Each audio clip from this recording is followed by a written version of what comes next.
bem, nosso próximo tema é liberalismo e determinismo. Aqui nós temos liberalismo, vamos partir da ideia de liberdade do sujeito ser humano. Então a liberdade é a natureza do ser humano. O ser humano nasce por natureza livre, diz o liberalismo. Tá?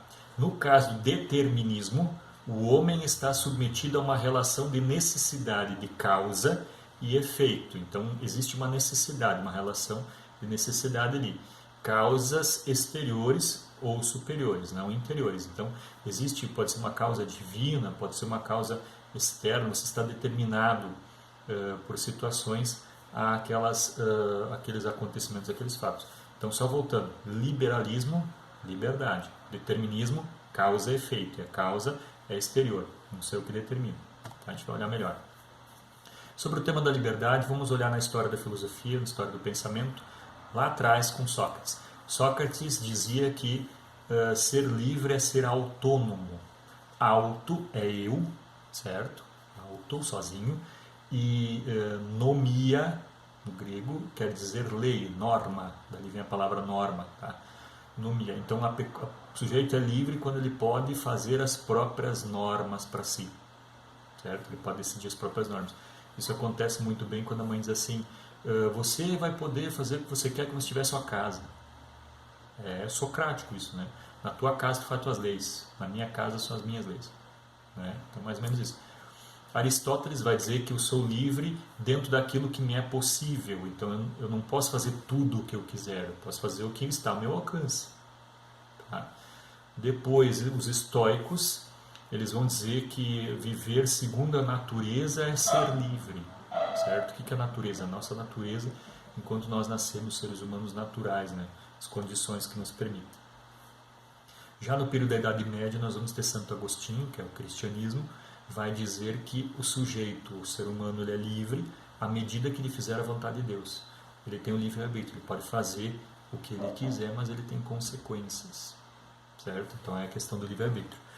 Maquiavel no período moderno, Locke, Rousseau, que a gente vai dar uma olhadinha depois no próximo vídeo sobre política, ele vai falar sobre transferência. As pessoas transferem a sua liberdade para o Estado, algo maior, que vai determinar as relações na sociedade, para que haja um certo controle. Então eu delego, por exemplo, para um ser que eu elegi, vamos pegar exemplo ali de uma pessoa que eu elegi, um deputado, um senador, eu delego a ele as minhas vontades, ele vai lá em Brasília e faz as votações, eu dou a ele o aval de votar em meu nome, certo? O presidente em agir em meu nome, certo? Então, mais ou menos nesse sentido. Mas eu acho que vamos dar uma olhadinha depois no próximo vídeo sobre relações contratualistas nesse período.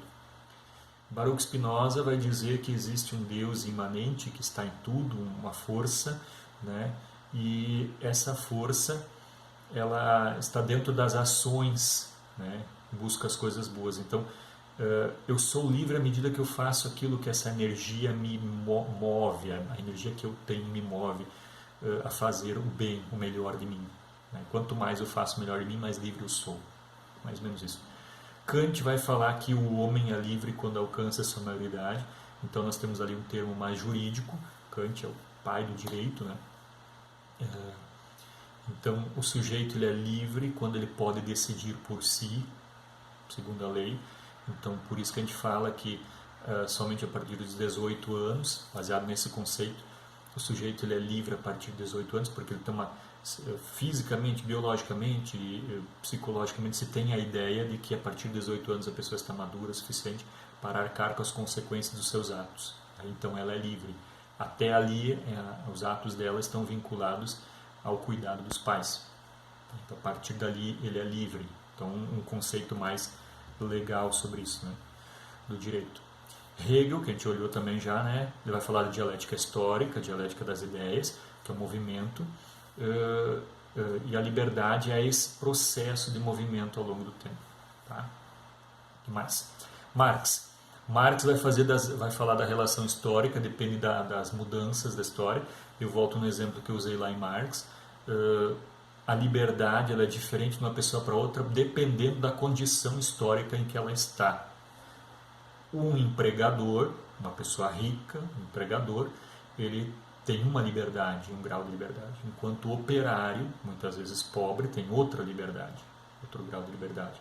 Eu volto no exemplo aquele da legislação trabalhista no Brasil, onde hoje, né, foi do ano passado, acho, no retrasado, essa legislação, coloca em um nível de igualdade a discussão de direitos e deveres do empregador e empregado. Então eles vão acordar como vai ser a relação de trabalho. Só que, voltando ao exemplo que eu dei do outro vídeo, numa condição de desemprego, quem tem mais liberdade de negociar? Uma condição de desemprego na sociedade. Quem tem mais liberdade na negociação? A negociação pode ser igualitária. O empregador faz as condições, mas tem muito desemprego. O empregado vai aceitar? Ele pode questionar aquelas condições? Ou ele vai ter que se sujeitar, mesmo não sendo as melhores, porque senão ele não tem um emprego? Então a liberdade ela é determinada, segundo Marx, muito de acordo com a relação ou com a situação social que cada um está. Martin Heidegger, também alemão, vai falar que o ser humano é um ser aí, em condições, no momento em que ele está. Então o homem se determina, autodetermina a condição que ele está. Então a liberdade dele está na condição que ele está naquele momento. Então a liberdade está em fazer o que eu determino para a minha vida, eu me autodetermino, certo? Não vamos entrar muito a fundo nisso. Sartre, sim. Sartre é um pensador existencialista. No próximo slide nós vamos falar sobre existencialismo. E Sartre diz que o homem é responsável pela sua existência. Vamos adiantar e dar uma olhadinha nisso melhor lá. Segundo o existencialismo, também dentro desse existencialismo, nós temos a fenomenologia. O que significa? É o estudo do fenômeno. As coisas são do jeito que elas são apresentadas para mim. A apresentação de uma coisa para mim é um fenômeno. Fenômeno. Tá? Então as coisas estão para mim do jeito que elas se apresentam. Tá? Certo? Mas esse não é o ponto mais importante. O mais importante, nós vamos para o existencialismo e aí nós vamos entender a ideia de liberdade de Sartre. Sartre, então, viveu entre 1905 e 1980 e ele é um existencialista humanista, ou seja, a ideia de que o homem determina a sua existência pelas suas escolhas. Segundo ele, e segundo o existencialismo, existe nascer, uma passagem de tempo, e morrer. Uma pessoa não tem nem antes e nem depois. Tá? Nem antes de nascer, nem depois. Existe somente um intervalo de tempo entre essas dois momentos, duas situações. Isso é existencialismo. Nasceu, viveu, morreu, acabou. Tá? Se nós pensarmos nesse ponto dessa forma, isso pode gerar uma certa angústia, e Sartre vai falar disso, né, da angústia.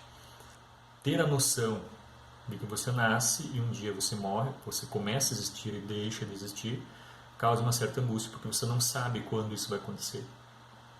Você sabe que vai acontecer só a partir dos outros. Você não tem a noção da própria morte, você tem a noção da morte porque você vê a morte de outros. Você vê o fim da existência de outros. E esse fim da existência dos outros é o fim para ti.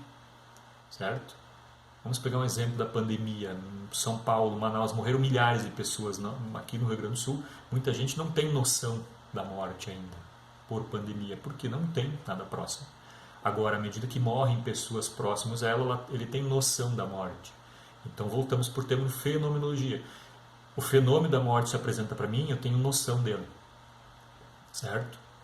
Eu tenho noção da morte a partir da morte dos outros. Eu tenho noção do fim da existência a partir do fim da existência dos outros.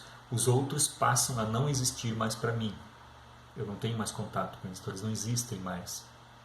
Então esse é o grande ponto. Agora, essa grande angústia, certo? Agora, a grande vantagem, o grande, digamos assim, grande progresso, né, a contribuição de Sartre, né, com essa colocação, ela pode ser angustiante, pode ser desesperador pensar nesse ponto de vista. Muita gente não gosta de falar de morte. Mas, se a gente olhar do ponto de vista positivo, o que trouxe de contribuição pensar dessa forma, não precisa concordar com ela, mas pensar, nascer e morrer, Sartre diz, nós somos responsáveis por tudo que acontece nesse intervalo de tempo. Não existe ninguém externo a mim que determina. Aquilo aconteceu porque Deus quis. Aquilo foi um ser maléfico que me conduziu, me levou ao mal, o diabo, eu fui levado por um espírito, mas não existe nada entre esses dois. Eu sou responsável por tudo que acontece nesse meio tempo. Então, essa é uma grande contribuição que Sartre vai colocar. Deixa eu só voltar aqui um pouquinho.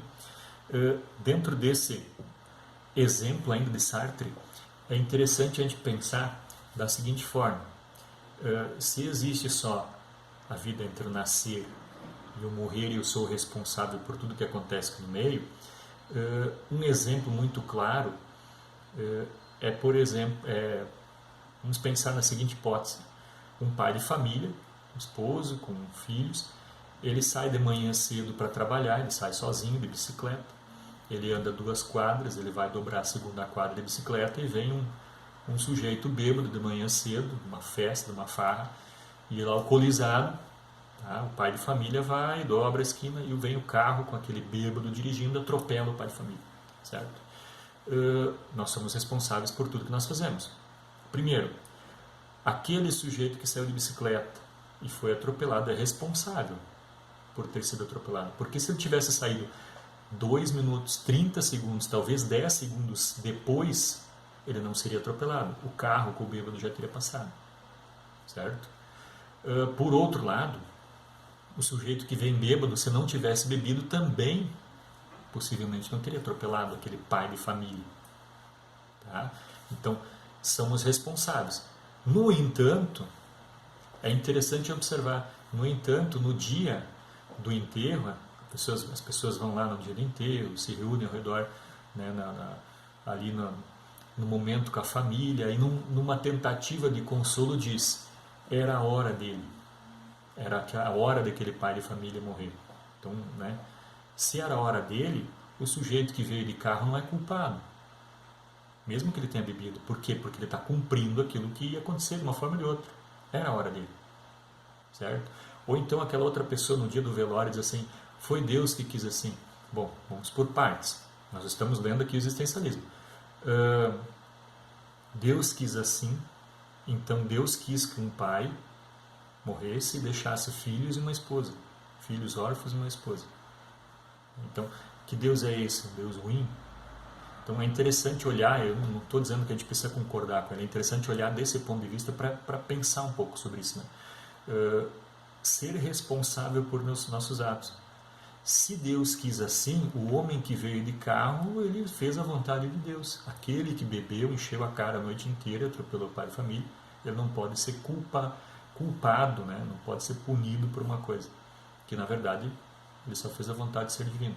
Então é interessante, o existencialismo, nós não precisamos concordar com ele, mas entender que ele tem uma contribuição do ponto de vista em que ele coloca no colo da pessoa a responsabilidade por seus atos. Nesse ponto de vista é interessante. Tá certo? Para terminar, Sartre levou essa teoria ao ponto prático. Ao longo da história ele foi mudando de opiniões políticas, então isso prova a teoria dele, de certa forma, que ao longo da vida as pessoas são responsáveis por seus atos. Ele foi mudando as ideias e foi mudando seus atos, ele não ficou preso a uma ideia do passado. E por último, só para reforçar, existencialismo: eu determino as escolhas e sou responsável por elas. Existe nascer, morrer, esse intervalo, nada antes, nada depois. Certo? Encerramos mais este